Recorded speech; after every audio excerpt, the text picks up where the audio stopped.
A grand jury returns 6 indictments following the drug bust at the Shanghai restaurant. State leaders consider changes to educational funding, plus some high school students are getting college credit. We'll tell you how. These stories and more on this episode of Barnstable Today. It's Monday, February 9th, 2015. I'm Sarah Mantle.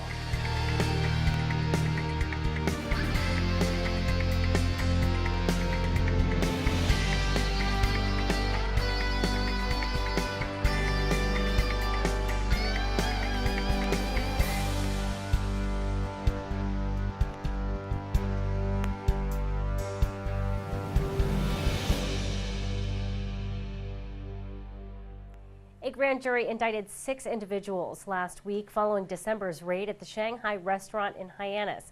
Lieutenant John Murphy updated the licensing authority this morning. Including one individual who was indicted for inducing 3 minors to facilitate narcotics transactions. So those indictments came back last week, and their arraignments will be scheduled in the next couple months.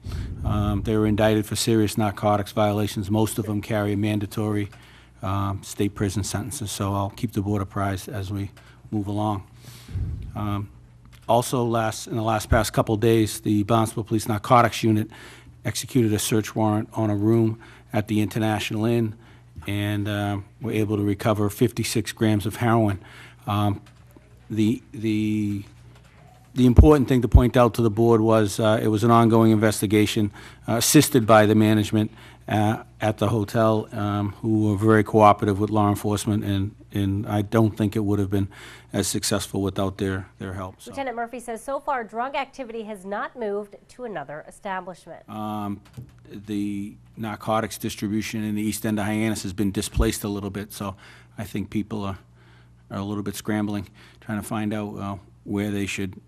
Certainly, sadly, the investigation of the narcotics distribution from Shanghai is not going to end the drug problem in our community. However, it has definitely sent a strong message to not only the general public, to the people that are currently incarcerated, but also to anyone that owns a licensed establishment in the town of Barnstable, that if you turned a blind eye to what's going on inside your place, that there are some pretty severe consequences. And you can watch the full licensing authority meeting on the town's website at town.barnstable.ma.us.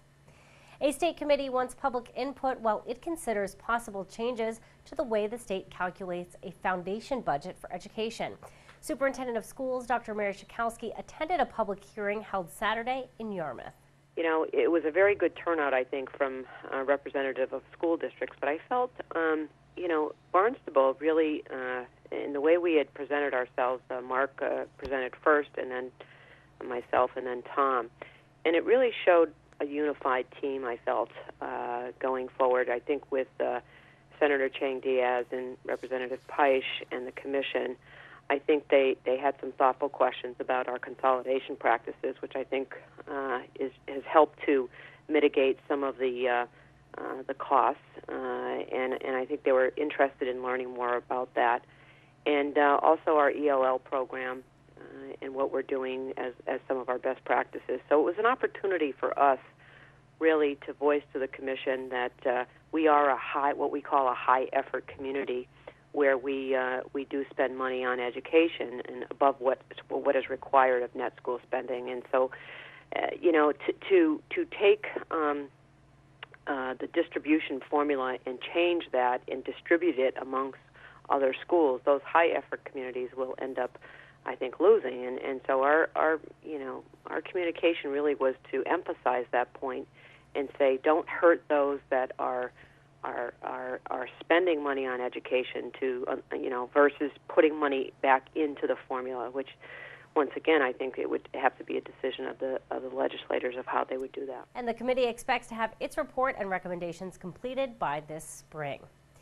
With recent rate increases, some residents are seeing their electricity bill nearly double. Energy Coordinator Richard Elrick says there are ways to reduce the impact of higher rates. So some of the bills are seeing 30 to 40% increases from what they experienced last year. But I would, at the very least, urge everybody to call the Cape Light Compact for 2 reasons. One, to schedule an energy assessment or an energy audit if you haven't already done that. And the number there is 1-800-797 6699 to schedule your energy efficiency audit, because you can get lighting if you haven't already gotten it. They're moving away now from fluorescents to LEDs.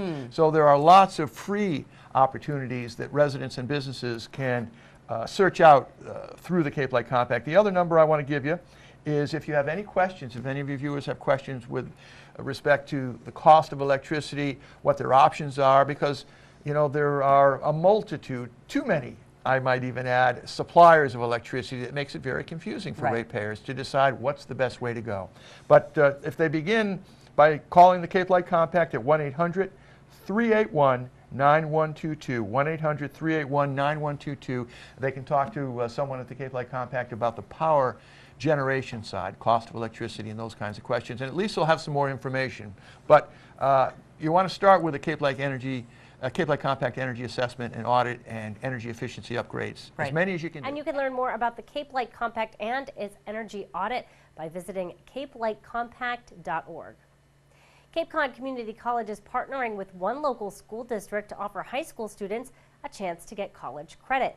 Barnstable This Morning host Sarah Colvin talked with Communications Director Michael Gross about the program. I want to talk a little bit about some information sessions for that early college experience program, Michael. I know this is something we've talked about in the past, but this is a really great opportunity for some students who may be advanced to kind of take care of high school and college all at the same time.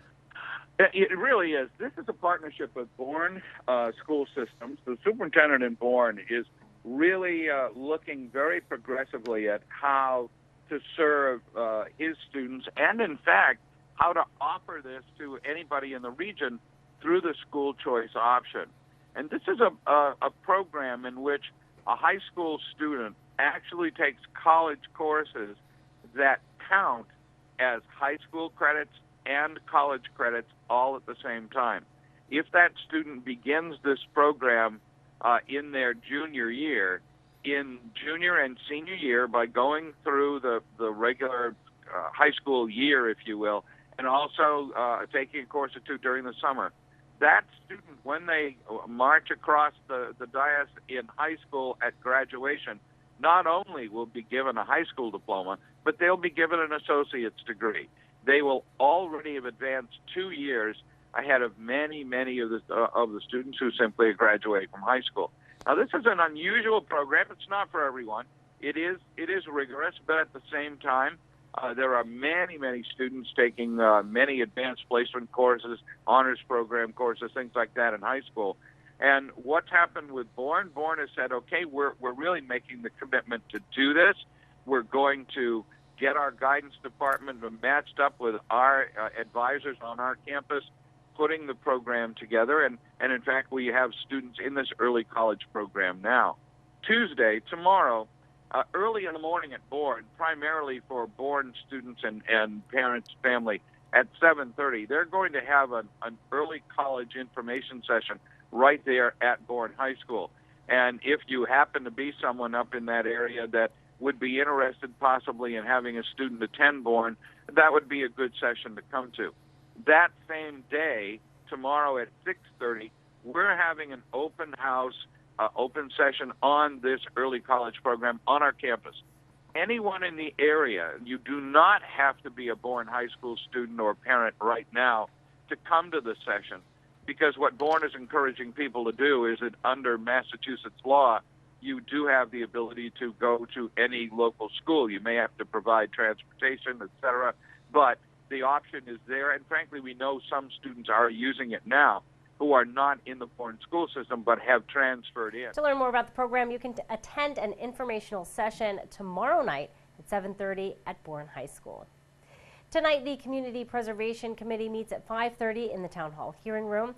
The Land Acquisition and Preservation Committee meets at 5:30 in the Selectmen's Conference Room. The Comprehensive Financial Advisory Committee meets at 7 tonight, and the Sandy Neck Board meeting scheduled for 7 this evening has been canceled.